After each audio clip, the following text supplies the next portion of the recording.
Inter bertekad memberikan Christian Chivu squad semaksimal mungkin mendekati versi final saat tim berkumpul kembali di Appiano Gentile pada 26 Juli mendatang. Fokus utama saat ini adalah mendatangkan satu bek tengah baru. Secara jumlah, lini belakang Inter memang sudah cukup. Namun, dengan usia yang terus menua dari De Vrij, Acerbi, dan Darmian, muncul pertimbangan serius untuk mulai meremajakan sektor pertahanan. Oleh karena itu, manajemen klub berniat menambah satu bek tengah, bahkan tanpa harus melepas pemain yang sudah ada. Target utama tetap Leoni dari Parma. Inter telah menyiapkan dana sebesar 30 juta euro untuk memboyong sang pemain.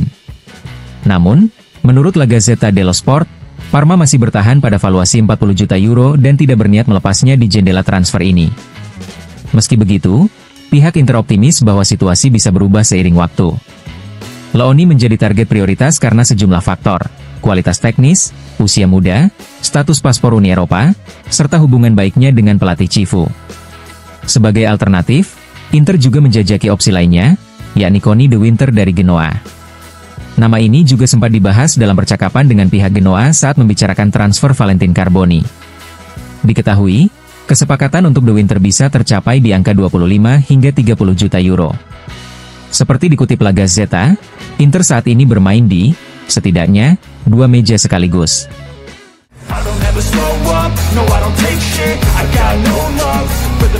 Sementara Inter terus merancang skuad untuk musim baru, manajemen klub juga mulai bergerak untuk melepas beberapa pemain surplus demi mengumpulkan dana segar. Seperti dilaporkan oleh La Gazzetta dello Sport, setidaknya ada 3 pemain yang siap dijual dengan total potensi pemasukan sekitar 25 juta euro. Tajun Buchanan hampir pasti bergabung dengan Sassuolo dengan nilai transfer sekitar 8 juta euro. Kemudian, Cagliari telah mengajukan tawaran senilai 7 juta euro untuk Sebastiano Esposito. Sedangkan klub Brugge telah datang langsung ke Milan kemarin dan menyodorkan proposal resmi senilai 10 juta euro untuk mendapatkan Aleksandar Stankovic. Inter, dalam kesepakatan ini, akan mempertahankan hak pembelian kembali. Setelah mendapat lampu hijau dari Oaktree, Nerazzurri siap mengantongi dana tersebut. Untuk Hakan Çalhanoğlu, situasinya masih belum menemui titik terang. Transfer ke Galatasaray saat ini tampak tertunda karena klub Turki tersebut belum bisa memenuhi permintaan Inter yang mematok harga minimal 25 juta euro. Meski belum tertutup sepenuhnya, peluang Çalhanoğlu untuk bertahan kini semakin besar, kecuali jika ada tawaran mendadak dari pasar lain, seperti Arab Saudi. Jika tidak, kemungkinan besar ia akan tetap mengenakan seragam biru hitam musim depan.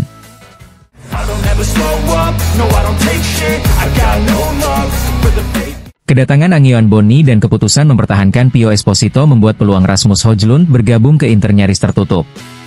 Dengan 2 slot lini depan muda sudah terisi, Inter tampaknya tidak lagi memprioritaskan penyerang Manchester United tersebut. Meski begitu, Højlund masih mungkin kembali ke Serie A, dengan AS Roma yang dilatih mantan mentornya, Gian Piero Gasperini, disebut sebagai destinasi potensial. Sementara itu, Inter juga bersiap melakukan pelepasan pemain. Seperti dikonfirmasi oleh Corriere dello Sport, Mehdi Taremi masuk dalam daftar jual. Klub berharap bisa mengantongi antara 8 hingga 10 juta euro dari penjualan ex-striker Porto tersebut.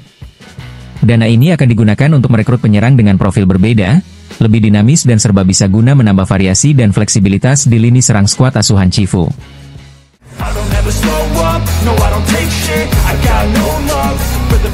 Setelah sempat terjebak di Iran akibat situasi perang, Mehdi Taremi kemungkinan besar hanya akan kembali ke Italia untuk berkemas sebelum hengkang ke klub lain.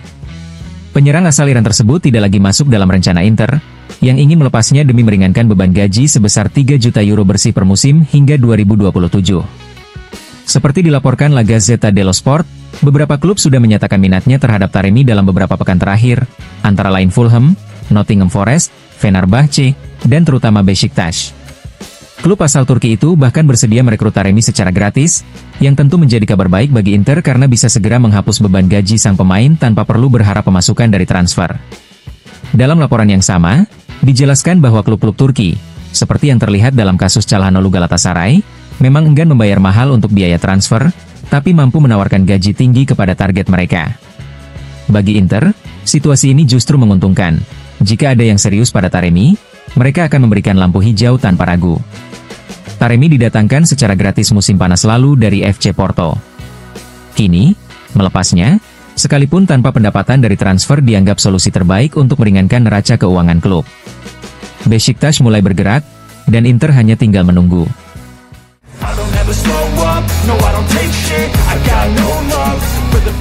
Masa depan Marco Asensio dipastikan akan berlanjut di Turki. Rumor yang sempat mengaitkan namanya dengan Inter Milan, seperti dilansir La Gazzetta dello Sport beberapa hari lalu kini dibantah oleh media yang sama. Asensio disebut telah mencapai kesepakatan dengan Fenerbahce, klub yang kini dilatih oleh Jose Mourinho. Pemain asal Spanyol itu, yang baru saja menyelesaikan masa peminjamannya di Aston Villa selama 6 bulan terakhir, kini telah terpikat dengan proyek dan tawaran gaji menggiurkan dari klub Turki tersebut. Mantan pemain Real Madrid itu semakin dekat untuk menerima proposal dan akan tiba di Istanbul dalam beberapa hari ke depan, tulis La Gazzetta. Dengan demikian, peluang melihat Asensio mengenakan seragam Nerazzurri musim depan kini benar-benar tertutup. Fenerbahce siap menyambut bintang baru mereka untuk mengarungi musim bersama The Special One.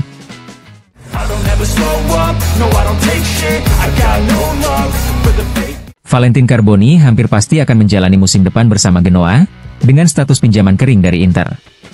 Klub berjuluk Il Grifone itu tengah memfinalisasi kesepakatan untuk mendatangkan playmaker muda asal Argentina tersebut, yang akan mendapat kesempatan penting untuk membangun kembali kondisi fisiknya usai cedera lutut serius yang dialaminya musim lalu saat dipinjamkan ke Marseille.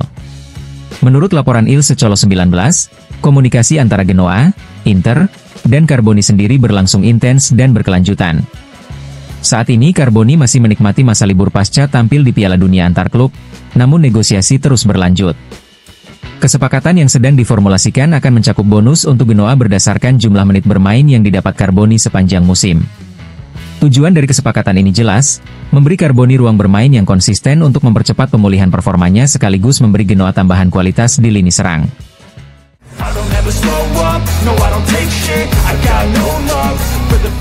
Negosiasi antara Inter dan klub Brugge terkait transfer Alexander Stankovic masih terus berlangsung dan dipenuhi detail penting yang belum sepenuhnya disepakati. Menurut La Gazzetta dello Sport, kesepakatan antara kedua klub belum sepenuhnya tercapai, meskipun klub Belgia siap mengeluarkan sekitar 10 juta euro untuk merekrut gelandang muda tersebut, angka yang dianggap memadai oleh pihak Inter. Namun, titik krusial dari negosiasi ini terletak pada opsi pembelian kembali yang sangat diinginkan oleh Inter. Klub Brugge menginginkan klausul ini berada di angka tinggi, yakni sekitar 30 juta euro, sementara Inter lebih nyaman dengan nominal sekitar 25 juta euro. Lebih lanjut, Inter juga menuntut agar klausul pembelian kembali berlaku secara 2 tahunan, mirip dengan kesepakatan yang mereka buat saat menjual Giovanni Fabian ke Bologna. Artinya, Inter ingin memiliki opsi untuk membeli kembali Stankovic baik pada akhir musim 2025-2026 maupun pada musim 2026-2027. Dengan adanya perbedaan posisi soal nilai dan mekanisme hak pembelian kembali, kesepakatan akhir masih belum di depan mata. Negosiasi lanjutan akan sangat menentukan. Namun untuk saat ini, transfer Stankovic ke klub Brugge belum bisa dianggap hampir selesai.